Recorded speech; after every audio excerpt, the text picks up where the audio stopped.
Nintendo! With Yoshi's Crafted World just around the corner, I couldn't help but think back on my favorite Yoshi game. I grew up loving Yoshis Story for the Nintendo 64, and as I grew older, I was honestly surprised to realize that the public perception of that game was, not as favorable. So I set out to understand why Yoshis Story is my favorite Yoshi game. I'm John Reardon, you're watching NWR TV, and this is a Game Design Rant. Back in 1995, Nintendo released a very odd sequel to the extremely well-received Super Mario World, but where Super Mario World's virtually solitary critique was that it was too iterative of Super Mario Bros. 3, this sequel would take the 2D platformer in a bold new direction. Yoshis Island offered an extremely fresh perspective on the Mario platformers. In fact, it would ultimately wind up being so different that many would forget it released as a direct sequel at all, but it's right there on the box.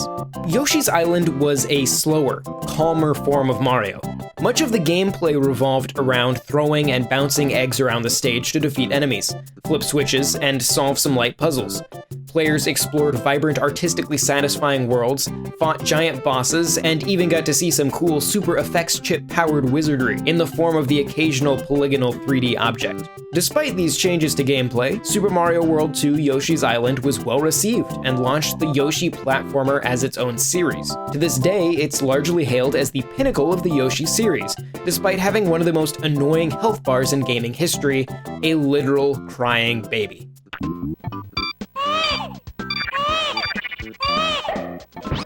Naturally, when it came time to develop a sequel to Yoshi's Island, there were a few game design changes made. First, Baby Mario was removed and replaced with a more traditional health wheel, not dissimilar to its contemporary Super Mario 64. Secondly, the slower-paced, explorative elements of the platforming were expanded upon, with less linear levels and branching paths through the game. These improvements were met, as one would expect, with a resounding meh. Yoshi's Story wasn't Yoshi's Island, and many were displeased with the sequel. I got Yoshi's Story for my 6th birthday in April of 1998. This was only shortly into the point in my young life where I was actively seeking out games that interested me. Luckily, I grew up with parents and 3 older siblings who did a great job of curating my gaming prior to this point. I never owned Yoshi's Island, but my local video rental store, that was a thing, had a promotional VHS, that was also a thing, which I had watched over and over again. When I saw ads for Yoshi's Story conveniently releasing right before my birthday, I was excited to get a chance to play a Yoshi game. From the moment you boot up Yoshi's Story, you're hit hard by its strong art design. Its sprite-based presentation was out of the norm for N64 games, as most were quite dedicated to the system's 3D capabilities. Yoshi's Story employs a similar technique to that of Donkey Kong Country on Super Nintendo. It uses pre-rendered 3D graphics which are converted into sprites and background elements. The added power of the N64 allows this style to be pushed farther than it was possible to go on the Super Nintendo. Ironically, this exact technique was actually suggested to Miyamoto during the production of Yoshi's Island, and the crayon art style that he wound up going with was in direct retaliation to this technology. But beneath the technical mumbo-jumbo is the art itself. While Yoshi's Island may have got the ball rolling, Yoshi's Story set the standard of, shall we call them, craft-focused art styles that has now permeated the Nintendo library for the past 20 years. Paper Mario, Kirby's Epic Yarn, the Good Feel Yoshi's games, and arguably even the entirety of Labo can be traced back to Yoshi's Story. But what about actual gameplay? What continues to make Yoshi's Story stand out, for better or for worse, amongst the Yoshi franchise? To put it simply, the rest of the Yoshi platformers adhere to a traditional platforming structure. You start at point A, and you walk forward until you reach point B. The story progresses linearly, with one level following after another, punctuated by occasional boss fights, until you reach the end of the game. Yoshi's Story, on the other hand, employs a unique, non-linear form of level progression, paired with a variety of different paths for the player to take. Levels in Yoshi's Story are multi-layered and cyclical. There is no endpoint, and there are often multiple paths. In order to complete a level, Yoshi must collect a set amount of fruit. Different fruit results in different scores, and also refills Yoshi's health bar. As you progress through each level, you'll also find hearts. Each heart you collect unlocks an alternative next level. The more you explore the level, the more levels you have to explore. Yoshi's Story is a 2D platformer built around rewarding exploration rather than clearing a set course of difficult enemies. In his review for IGN back in 1998, Pierre Schneider compared the structure to that of Star Fox 64, saying, "Nintendo brought back the one thing that everyone complained about with Star Fox 64, the annoying multipath level structure that only lets you play a limited number of stages each time." Now, I personally don't remember complaining about that in Star Fox 64, but the comparison is accurate.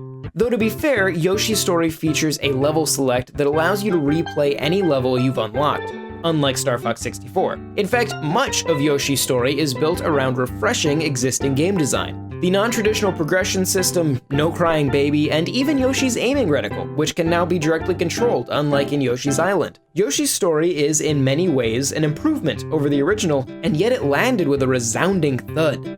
So what kept the gaming press in 1998 from enjoying it? Well, it's simple. Yoshi's Story is an easy game, and Nintendo hadn't yet introduced the validity of the casual gaming experience. During the Wii era, Nintendo embraced this audience and brought them to the surface. But obviously that audience didn't just come out of nowhere. This audience, the casual gamers who just want to play something purely for the fun rather than challenge, or young children such as myself who were delighted by a quality platformer that seemed perfectly designed for them, was unfortunately poorly represented by games media at the time. Today, this audience is more widely accepted by games media, giving off the impression that this type of game is being more well received. Just compare Yoshi's Story's Metacritic score to those of more modern games of the same style. Yoshi's Story sits at a 65 out of 100 average review score, while Yoshi's Woolly World on Wii U and 3DS sits at 78 and 77 respectively. Kirby's Epic Yarn on Wii and 3DS is at an 86 and 80 respectively. While we can debate the deservedness of each of these scores, there does seem to be a trend in the perception of this style of game. With that in mind, I'd encourage all of you to revisit Yoshi's Story from a modern perspective. Whether you grew up with it as I did, or skipped it because you didn't like the reviews, or maybe you weren't born yet, Yoshi's Story is a game that suffered greatly from where the gaming community was at the time of its release. Its design is inventive and in many ways improves on the beloved Yoshi's Island. It was the catalyst for the crafty art style and perhaps most importantly, Yoshi's adorable little voice. I mean, just listen to him. He's adorable. He tries so hard to fly. You can do it, Yoshi! Anyway. Thank you very much for watching this video, and if you enjoyed it, consider subscribing to Nintendo World Report TV. You can also check out NintendoWorldReport.com for a whole lot more, and if you want to support both this channel and that site, check out Patreon.com/NWR. If you want to chat with us, there's a link to our Discord in the description.